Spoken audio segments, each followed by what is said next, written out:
Hello and welcome back to my channel. In this tutorial, I'm going to be showing you how to model and shade a Ghibli style character and environment to make a small scene that looks like it's out of an anime movie in Blender. So without any delay, let's jump straight into it.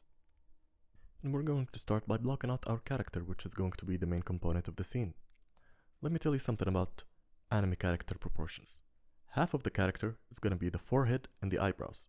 The other half is going to be the facial features, and that's where the ears start. And that half is like one quarter of it is going to be the eyes, and the other quarter of it is going to be the mouth and the chin, with the nose being somewhat in the middle. So, with that being said, that means that basically the character's head also has a component which is the hair, which is going to be part of our character. The hair is a very determining feature of any anime character. And from the side view, we're basically going for the basic nose triangular structure, as you can see here. Sorry about my drawing skills, I'm using a mouse. So let me start by blocking out the character. First, I'm going to add a UV sphere, which is going to constitute the head, and I'm going to supplement that with another basic mesh, which is going to be the cube. That's going to attach the head to the chin. The cube is basically going to constitute where the face is going to be, or at least the first half of the face, as you can see here. And I'm using these blockouts according to the reference that I made. And now I'm going to add one last cube, scale the downside so it could fit my chin. And I know this doesn't look like an anime character yet, but indulge me here. We're still in the blockout phase. And this block reference that I made is helping me determine the places where I'm going to put the features of my character. And I'm left with this as a reference for my clay material that I'm going to use for box modeling. Now, basically, I'm not going to use irises for this character as I'm going to show you later on. I'm going to use these because I'm going for a steampunk character, and a steampunk character actually needs goggles. This is how I imagined it. So let me place the ears real quick. I'm going to use a subdivided cube, and again, this is just a reference for how I'm going to box model the clay material that I'm going to add. Basically, the virtual clay that I'm going to add, which is a subdivided cube. And here I'm going to use the mirror modifier to mirror the location of the ears, the other side, easily, without having to duplicate it. And the ears basically are in the line where the eyes stop and the chin starts to begin, if you understand what I'm saying. You can see here where I'm placing the ears. The line is very clear where the ears are supposed to be. With that being said, I'm ready to start box modeling. So what I'm basically doing is adding a cube and subdividing it, giving it subdivisions of 3. Then I'm going to delete one side and mirror it on the other. Make sure I have clipping turned on. Then I'm going to smooth it. Give it a value of maybe 30, 22. Then I'm going to use proportional editing so I can fit it to the reference that I made. And of course, this only works in the frontal perspective, so I'm gonna have to go around my character making sure everything looks right according to the rules of how you should make an anime character. As I said, I need to emulate that triangular shape from the side, but that's gonna be done once we add the secondary features such as the nose and the mouth. So I'm going to start modeling the features of the head, and I'm gonna have to break away somewhat from the usual stylized characters that I usually make, because the head in an anime character is usually larger than that of a stylized character, and it doesn't really follow the basic rules of what you would see in a Pixar stylized character or the basic stylized tutorials that you see on YouTube. It's really quite different when you make an anime character. It's its own style, really.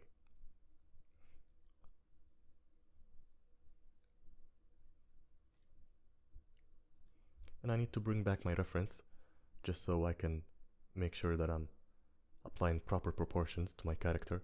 As you see here, I made lines where I'm supposed to leave my chin and where the forehead is supposed to stop. Just need to fit them in properly as I'm adding the features to my character. And the ears, I'm going to add them last after I add the mouth and the eyes and the nose. So I usually start with the mouth once I'm satisfied with the jawline. The way I go about it is I select at least 3 faces because I want the mouth to deform.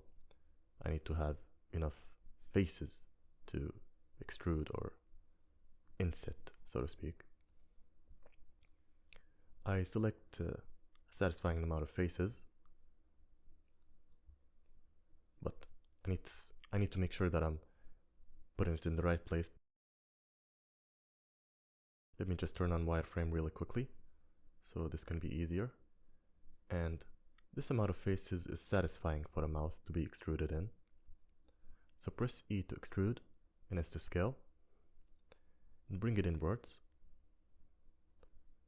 And it does not look like a mouth yet, but what I'm gonna do is add some supporting edge loops on the side and smooth them. Give it a level of 22 smoothing and round them up until they look right. And this needs to be scaled down even a bit more, and I need to fit it where the line of the mouth is going to be, as I portrayed here in the reference box.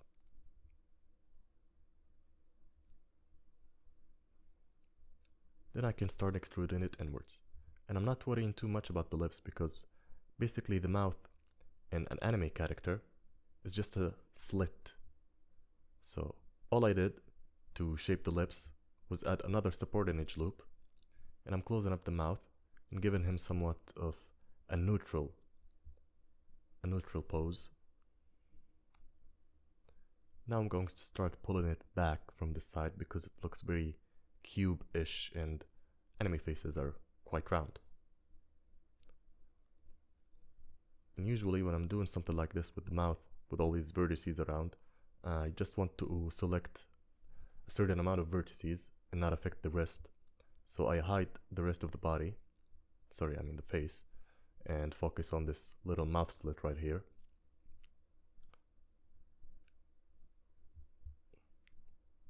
And I keep hiding and unhiding the rest of the body so I can make sure that I'm going the right way.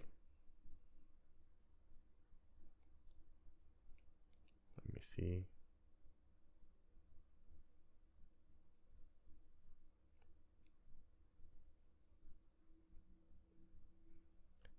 And this step is basically the blocking out, and it requires a lot of patience. And I've practiced this a lot before recording this video, so don't just think that I'm speed modeling here. I mean, I've had a lot of failed tries, especially with the eyes, one of the most determining features of a character after the hair, in my opinion, for an anime character. So you need to be very patient when modeling the eyes. And I want to give them some space here, so I added another edge loop. This was a very good decision to only add 3 subdivisions to the main cube.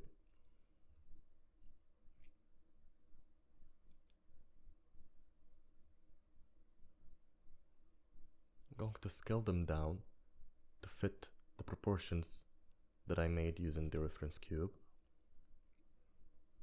Smooth them down just a tiny bit. When you want to smooth something like this, it's preferred that you have a couple of edge loops to support the smoothing, so it does not look weird. And when I said be patient, your character is going to look weird for a very long time. I mean, this does not look like an anime character in any way whatsoever. It's a weird alien-ish character. And I'm going between the edit mode and the sculpt mode, using the tools that I see are fit for me to use, not sticking to one workflow. This is something hybrid between sculpting and low poly modeling.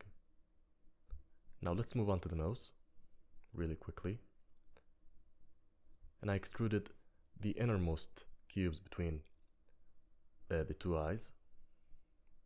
Now I'm going for the shape that I meant when I said I wanted to make a triangular shape, and it's going to shape the rest of the mouth.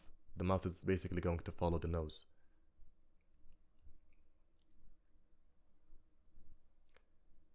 And usually a good rule to make a good character is for the cheek or the cheekbones to be protruding a bit when you're looking at it from a perspective view, which I'm gonna do later on. But for now, I want to focus on making this character looking less cubic and more round. I think I'm gonna need to add another edge loop to adjust the forehead. Yes, that looks right.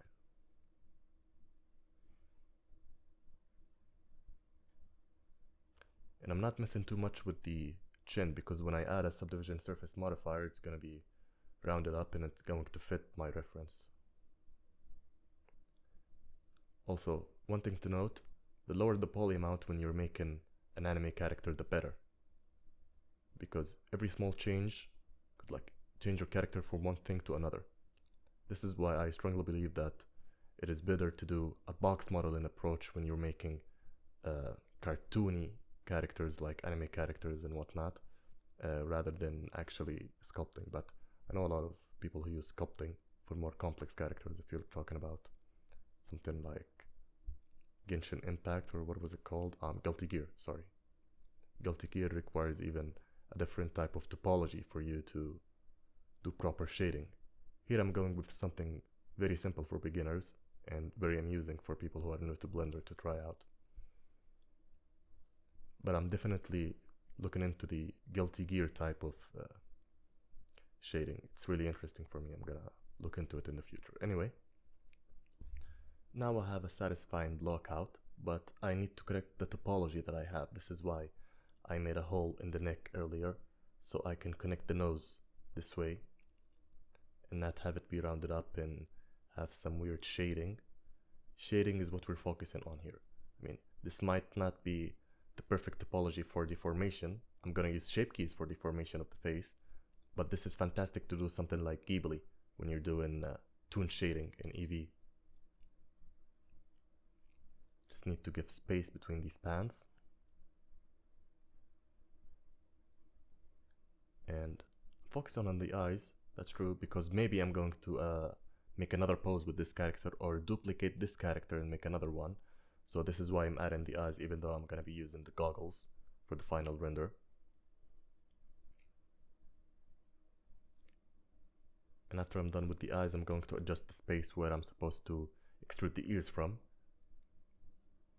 And I don't plan on making really complex ears, it's just going to be an extrusion. Any other detail I'm thinking about using grease pencil perhaps to add. I'm still not sure yet at this point.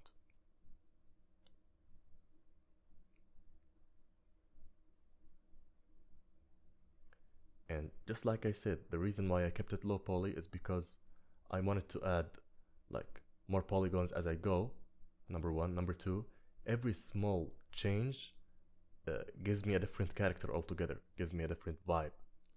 And you might not see this, but on my other monitor I have a PureRef tab open, node, sorry, and I'm looking at a couple of characters from Ni no Kuni, characters from some stuff that I generated using Stable Diffusion, stuff I got from Pinterest, ArtStation, etc. And it's helping me, while using the reference, get the character that I'm thinking about. One feature from here, another feature from there. And this is basically how you're supposed to do it. You can't just dream up a character and depend on your memory to exactly do the same character that you have. It's quite difficult to achieve, honestly, without using some sort of reference like I'm doing here with the box. And if you understand basic anatomy, then you can understand the stylized anatomy of stuff like anime. So anyway, with the ears, I'm basically going to extrude two faces out, give them some supporting edge loops and scale them down, then shape them up. Very simple. I'm not going to animate the ears. I don't want them to be deformed, and I don't want them to cause any spiraling, so I'm gonna keep them this simple. And it's going to look fantastic in the final result, because usually anime characters don't have really detailed ears. That's something that stylized characters do in realistic character portraits do. I mean, the Ghibli style characters just have these floating out, just like I made. And with the neck extrusion, I'm being very careful and using my loop tools to relax as I extrude down the abdomen and the thorax, sorry.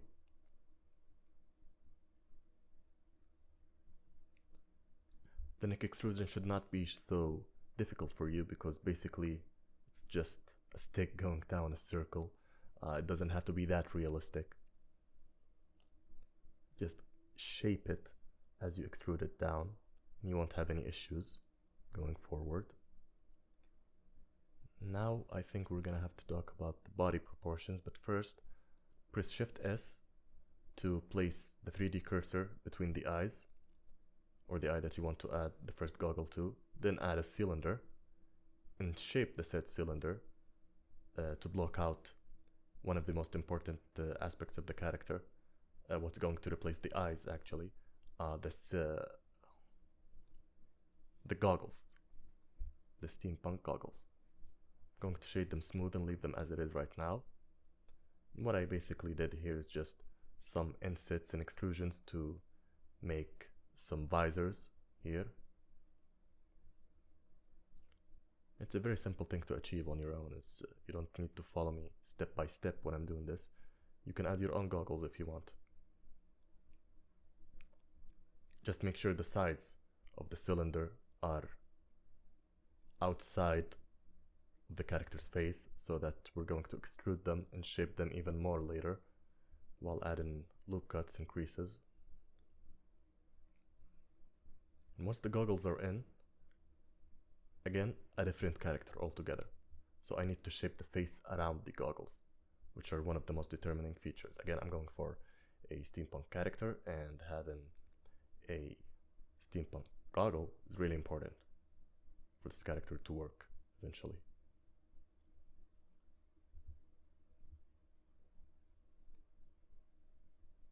I'm going back to the mouth because I feel I didn't do that good of a job before on separating the upper vertices from the lower vertices.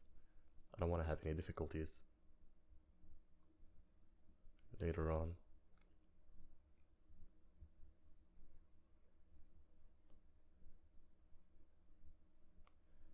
See, when I lower the chin, when I pull the chin up, the character looks younger. I don't want such a young character. It's going to be an adolescent male, something like 14, 15, which are usually the protagonist of Ghibli movies. And I'm going to add the hair now, which is, again, I said, one of the most determining features of the head, just like the eyes, in my opinion. And the way I'm going to go about this is I'm going to use curved hair, and I'm just deciding what type of hair I'm going to use, what type of strand I'm going to use. And I've decided I want to go with the basic hair strand, the cylinder that's coned shaped. It's not really a cone. I'm shaping it to be, I don't know what this shape is, a soft triangle maybe. And short triangle is not really working for me, so what I'm going to do is press V to make the vertices free to edit, add some subdivisions so I can give it better shape so it looks better when I'm shading. This is going to be the basic hair strand that I'm going to add to the rest of my hair. I'm going to make the entire hair out of this hair strand.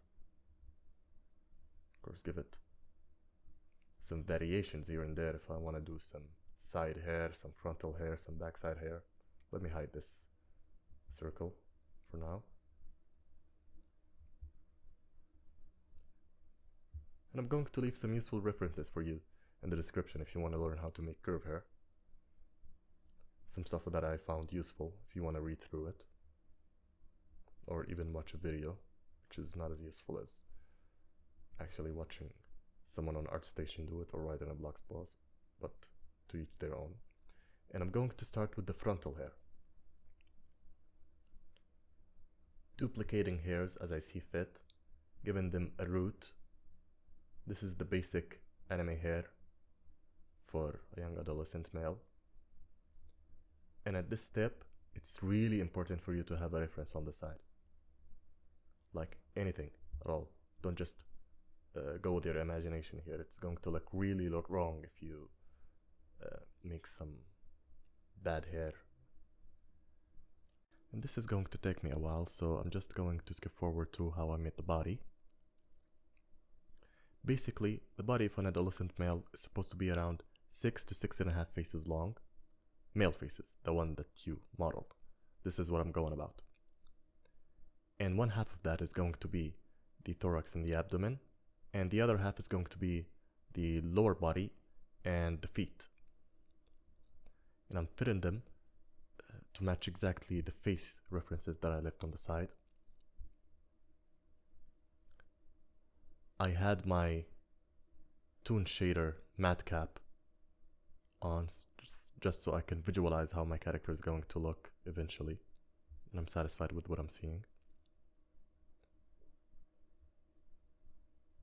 So usually anime characters are 7.5 heads long, but since this is a young character, I just gave him 5 to 6 heads. So basically around 6.5 or 5 heads is good. That's not counting the shoes that you're going to add. Let me show you how I'm going to extrude the faces here to make some legs. I'm going to press Shift S and put the cursor in the middle.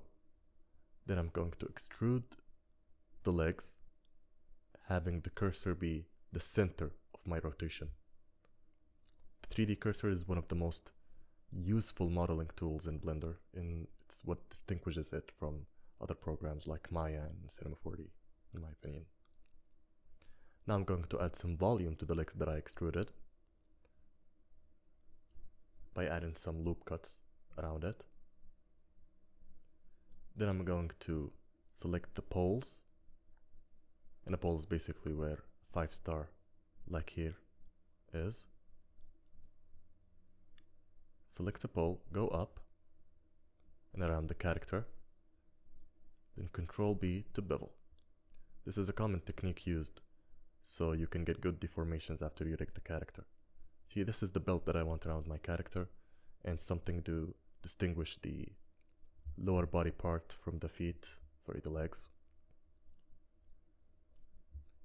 Let's shape the backside of the character a bit more after I'm done with the thorax. Want to give him a bit of a belly. This is not a fit character. I'm not sure whether I should start by working on the upper side of the character first or the lower side, so I'm just gonna go with the flow here, what I think is right.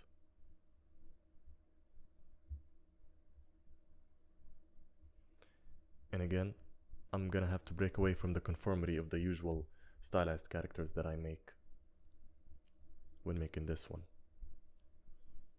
It doesn't need as much detail as the characters that I usually make. Here I just pressed V to separate my selection. Here's where the shoulders are going to be.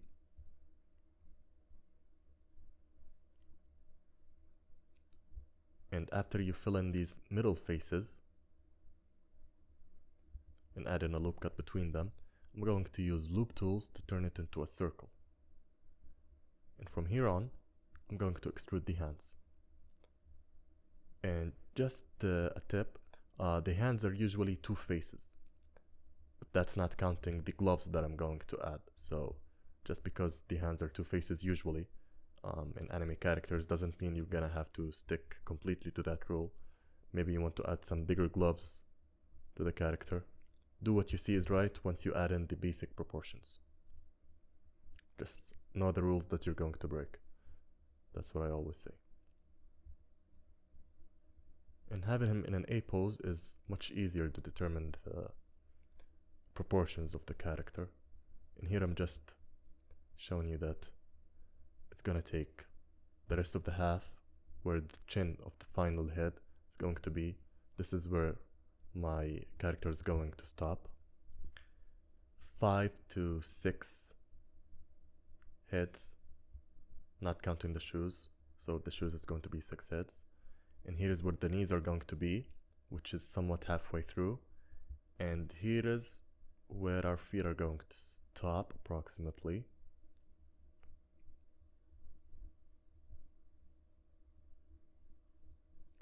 And when you want deformation, good deformation, you need to add at least 3 loop cuts. So when you add in the rig, it can deform properly. And he's looking a bit flat, so I need to adjust my character's feet so they don't look so flat.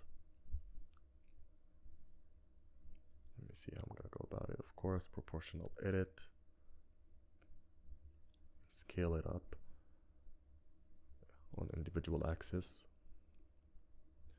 Don't worry about the shape of the legs right now, because you're going to be adding clothes. You're going to extrude clothes from the topology that you made here. And the clothes are going to have more say on how your character is going to look eventually. You'll understand what I mean by the clothes dictating the shape of the character once we start modeling the clothes from our character's topology. Just make sure you have legs that at least make sense, even if they don't fit the rest of the body perfectly. What we're focused here is basically the length of the limbs. But some volume wouldn't hurt here or there.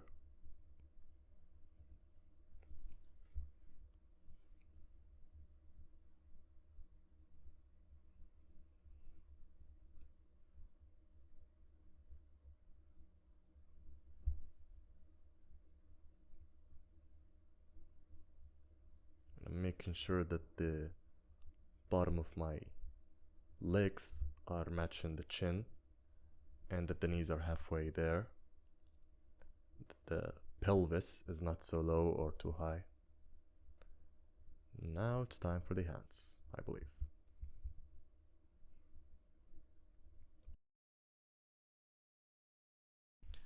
And as I've said, it basically takes 2 heads to make a hand. When we're talking about proportions for an anime character.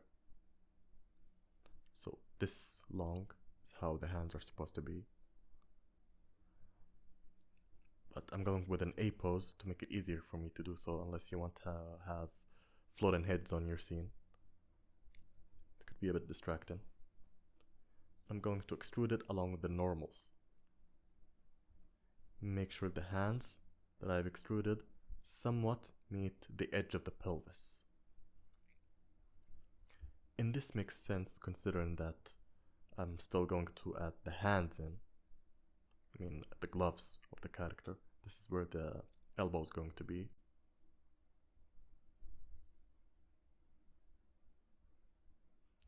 And I sort of glossed over on how you're supposed to make the iris for the character, since I went with the goggles instead of the normal iris. But this is how you basically do it. You don't make a sphere like you usually do. Instead, you make a small circle and extrude it inwards, then grid fill it, and this is going to be your iris. I know it doesn't make sense, but since we're going to go for a cell shaded character, having a 3D object inside the iris, inside the eye socket, doesn't make much sense. This is how people usually do it, and I've seen a lot of people on ArtStation use this method of making the eyes. This tutorial I'm not going to count too much on the eyes, honestly. I'm going to count a lot on the goggles to look right for my character, but just in case I don't want to use them anymore, gotta have the iris in and mirror them on the other side.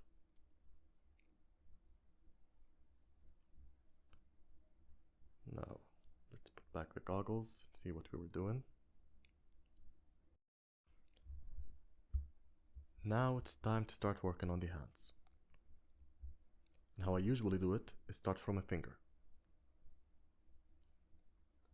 I'm going to shape the finger properly, add in some loop cuts here and there, some supporting loop cuts. Delete the faces. Put in a loop cut in the middle of the faces that I made here, so I can push out the innermost vertice.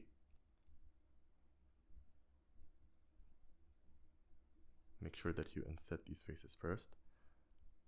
Add a bit more loop cuts again, so you can round up the shape of the finger.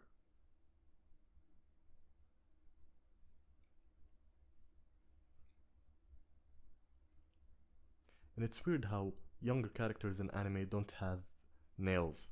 At least that's what I noticed. It's usually just rounded fingers. And I'm actually going with a glove in this instance. It makes it easier for me as to not to have to retopologize it to fit the elbows and the arms. So it's a good excuse for me to use simple shapes. I'm just extruding the fingers. I'm gonna have 5 of them. One of these is going to be the thumb. I'm gonna leave it on the side. And I'm going to select the middle loop cuts. Grab them upwards to shape my hand, so I can have an easier life rigging it later.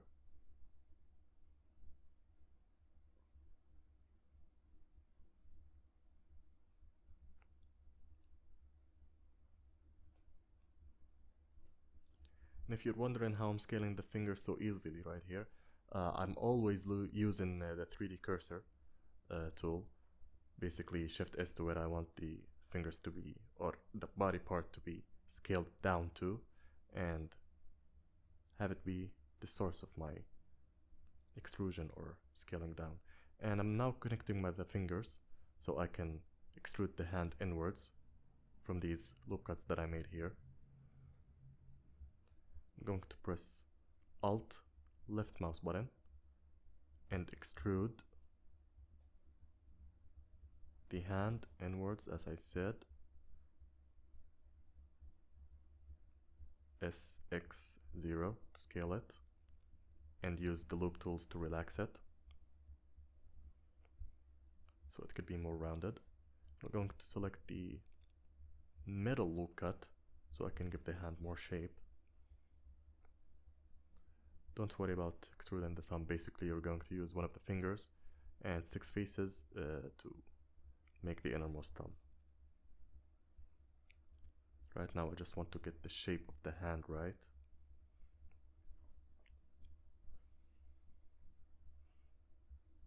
It would be useful for you to have some hand references nearby, but I've made so many hands that it's basically second nature now. And I know it looks flat. I'm gonna go into sculpt mode and adjust all these vertices that I made so I can make it look more hand-ish. Focus on the fleshy part underneath the thumb, but hands are usually concave. So I'm gonna use the proportional edit tool and add some concavity to the hands. And as I've said, it's basically going to be a glove, so I'm not that focused on organizing the topology or reorganizing it. Maybe I'm gonna do that later, but it's not a priority right now because I'm gonna show you how I'm gonna add the glove to the main character and rig it without it being an issue for me, not having perfect hand topology. All I want is for the fingers to deform properly once I add then the skeleton, the hand skeleton. And this is the final result of the hands. And the amount of retopology that I made is really simple. And just I reduced the amount of loops going forward from the fingers up.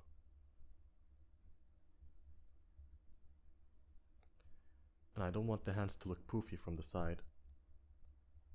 I don't want them to look flat either. And had I done this in the T-pose, it would have been easier for me to edit the hands even more, but I chose the A-pose because it's somewhat easier to rig it in that position, and the proportions of the hands are correct. Sorry, the proportion of the arms according to the body is more accurate when you use the A-pose. Just need some corrections here and there using the proportional edit and the sculpting tool.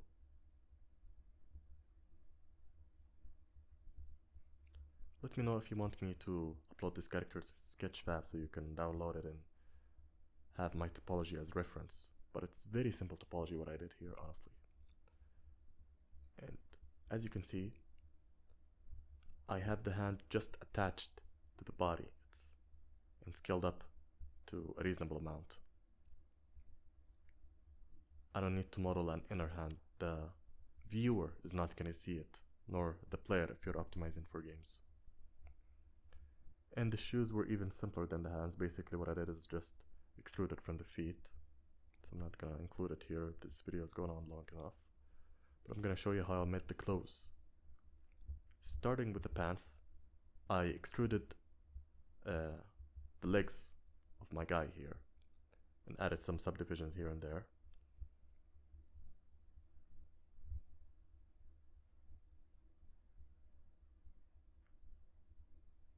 This is what I meant that the clothes dictate the shape of the character. As a steampunk character, I want him to have this stereotypical poofy leggings. Cargo pants, is it called? I don't know.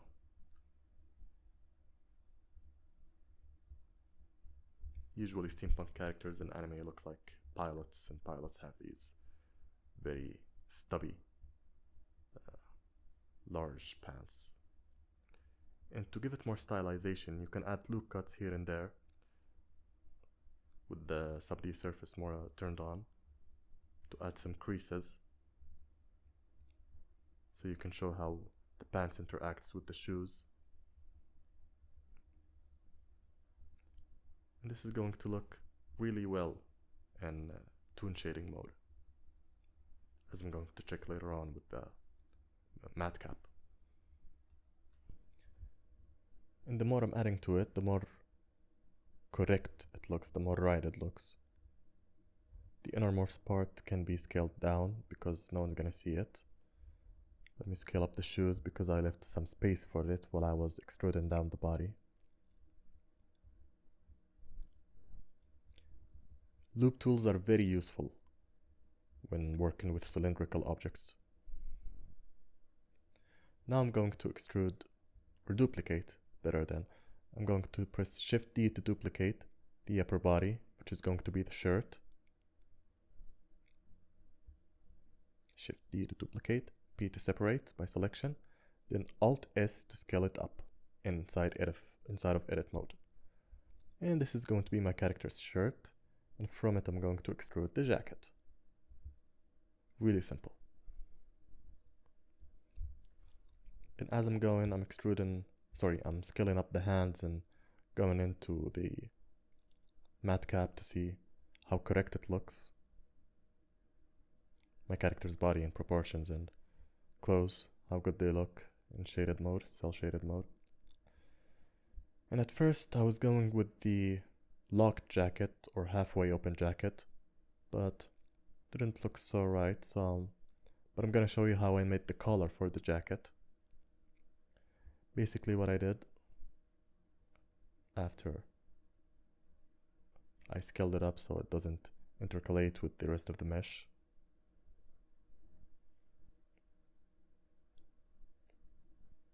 it's the same topology, but the middle of the jacket, I just delete it. I think the most determining thing here was the collar of the jacket. It's really important. Make sure to have some space here and there so your character doesn't look so creased in the places where you don't want it to look creased. At first I wanted to add this support and edge loop, but then just gonna show you how I made the collar. Simple extrusion upwards, but one thing to note that you need to check the normals of your collar, because if you're gonna take it to substance painter, see this red part, it's going to look invisible in substance painter. This is an inverted normal. To put it back how it's supposed to be, press Shift N inside. Now the color looks normal again.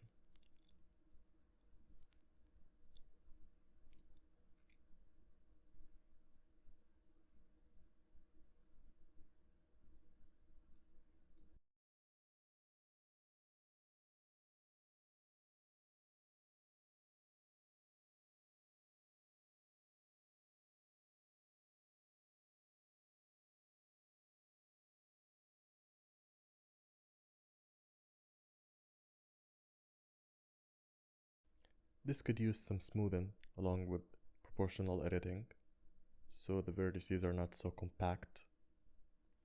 And it's always a good idea to go in between subdivision mode and hard mode, or smooth mode and not so smooth mode, so you can find out what the hell's happening with your topology. Just going on sub D can give you a wrong impression of how a character is going to look.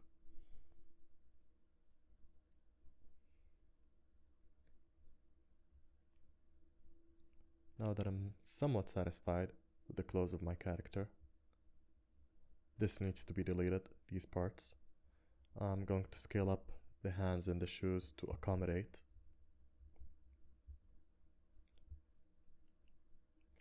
And the final result of my character's clothes were this. As you can see, I've added some definitions to the goggles and a scarf around the neck, and I've opened the jacket as I said I would. I'm more comfortable with this look, more so than what I went with the first time. Now let's talk about shading.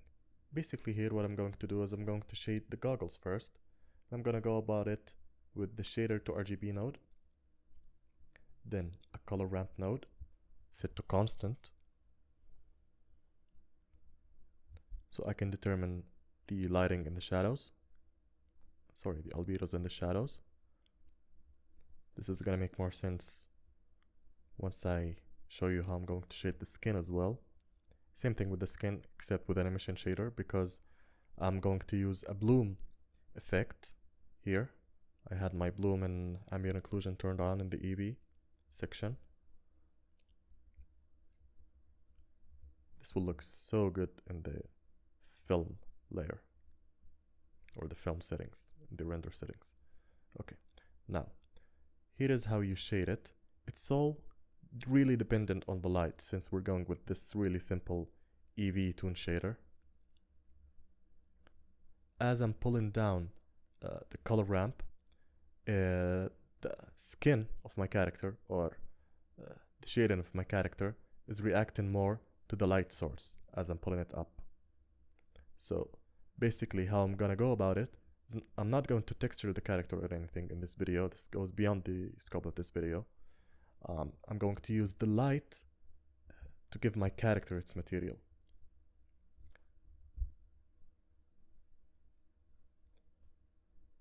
And the second light that I'm going to choose is going to be a single point light.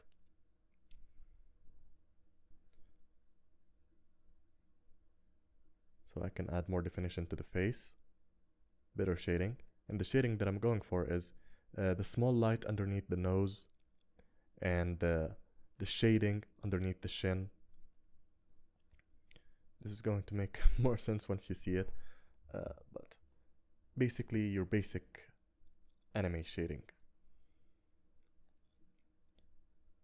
But I want to give different albedos to different parts of my goggles first.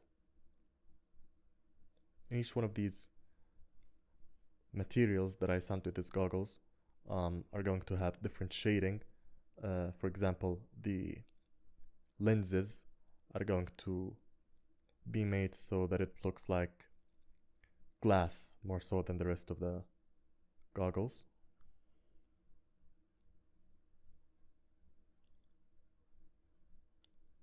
It's useful to name your materials so when you come back to them, you're not confused between material 1.0 and material 0.1 and etc. And the rims of the goggles have to look different as well.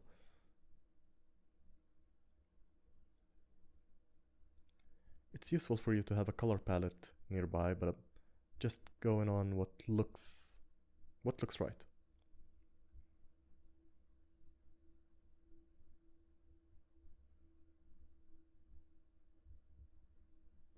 And by the way, if you want me to cover the texturing for characters like Genshin Impact, or sorry, I keep mixing them up, Guilty Gear, I'll be happy to do so, as I'm already researching it right now.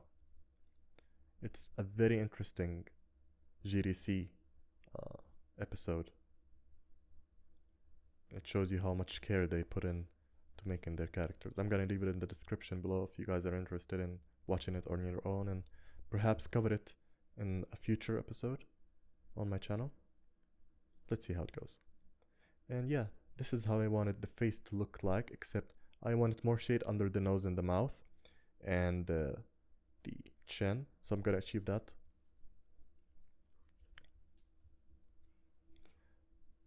By manipulating the lights.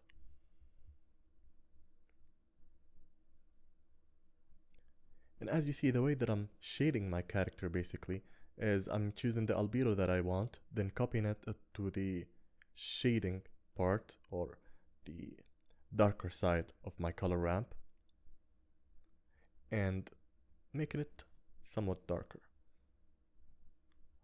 Again, let me show you what I did here. Basically, I'm adding a color ramp, shader to RGB, then a color ramp.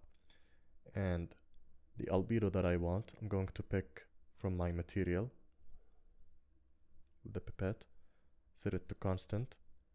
And the shading part, again, is going to be just like the material that I picked, but darker. That's how I determine the shadows. And I usually pick more than one color, as I'm going to do for the jacket and the hair. At least 3 for the hair.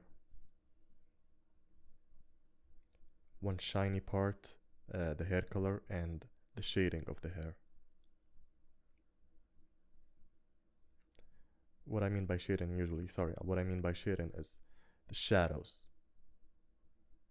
That's what I mean by the shading in this instance.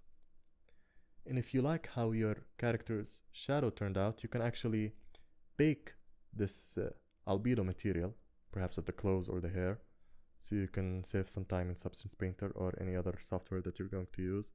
But usually the skin material and more complex anime shaders is done in a different way.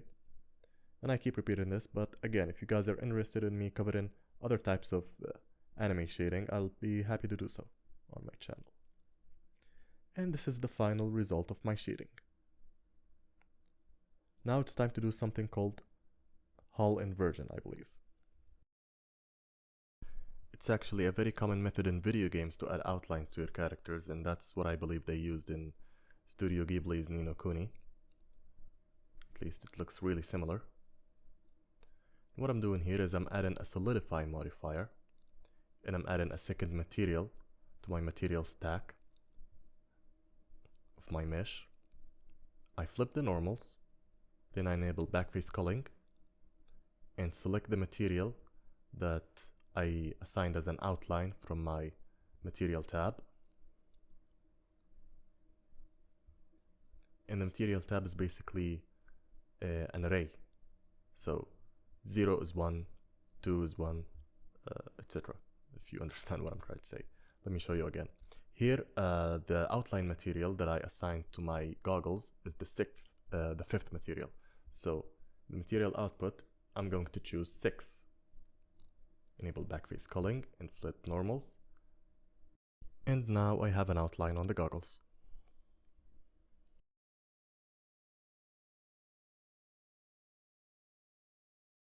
I'm going to do the same thing with the rest of the meshes that I have in my scene. Except for the ground, of course. Now again, I'm showing you how I generated these textures in Stable Diffusion using simple prompts. Added a hair particle system.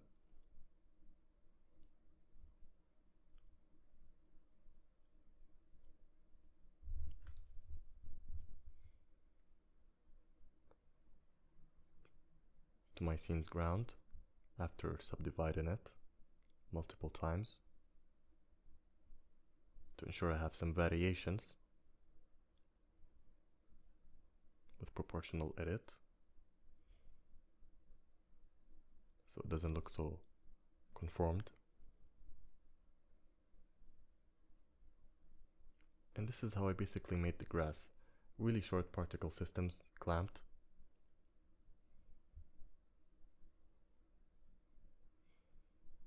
with interpolated children.